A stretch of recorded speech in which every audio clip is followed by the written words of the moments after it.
আসসালামু আলাইকুম দর্শক, আজকের একটি নতুন রেসিপিতে আপনাদের অভিনন্দন জানাচ্ছি। আজকে আমি স্পেশাল মজাদার পেঁয়াজ ভাজি তৈরি করব। তাই প্রথমে চুলায় একটি কড়াই বসিয়ে সয়াবিন তেল দিলাম।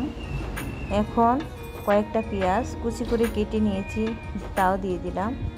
লালচে করে ভেজে নিব, হালকা লালচে করে ভেজে নেব এই পেঁয়াজ কুচিগুলোকে। আর এই পেঁয়াজ ভাজিটা খেতে যে এত টেস্ট, যেটা তৈরি করে না খেলে বুঝতেই পারবেন না।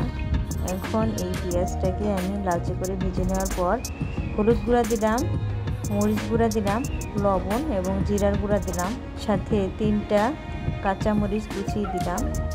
এখন আরেকটু সময় আমি এই পেঁয়াজ কুচিটাকে ভেজে নেব এই মশলার উপকরণগুলো দিয়ে। আর এইভাবে পেঁয়াজ ভাজি করে কে কে খেয়েছেন আমাকে একটু কমেন্টে জানাতে পারেন। পেঁয়াজের মধ্যে মশলাগুলো দেওয়ার পর যখন কিছুটা সময় ভেজে নিলাম, তারপর সুন্দর একটা ঘ্রাণ চলে আসছে, তখন আমি এখানে দিয়ে দিলাম একটি ডিম।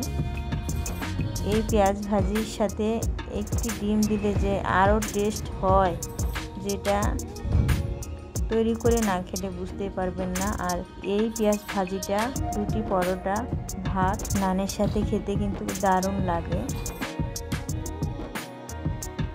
এই পেঁয়াজ ভাজিটা আমি এইরকম ভেজে নিলাম। যখন একটা মুসমুসে ভাজা হয়ে আসবে ডিমগুলো, তখন এই পেঁয়াজ ভাজিটা পরিবেশনের জন্য একটি পাত্রে নামিয়ে নিচ্ছি। আর দেখলেন তো কত সহজে মজাদার পেঁয়াজ ভাজি তৈরি করে নিলাম। কোনো রকমের তরকারি যদি বাসায় না থাকে, তো আপনারা এইভাবে পেঁয়াজ দিয়ে দারুণ মজার একটি রেসিপি তৈরি করে পরিবারের সকলকে উপভোগ করাতে পারেন। আর রেসিপিটি ভালো লাগলে লাইক, কমেন্ট, শেয়ার করে আমার পাশে থাকবেন আর সাবস্ক্রাইব করে আমাকে একটু উৎসাহ দিবেন।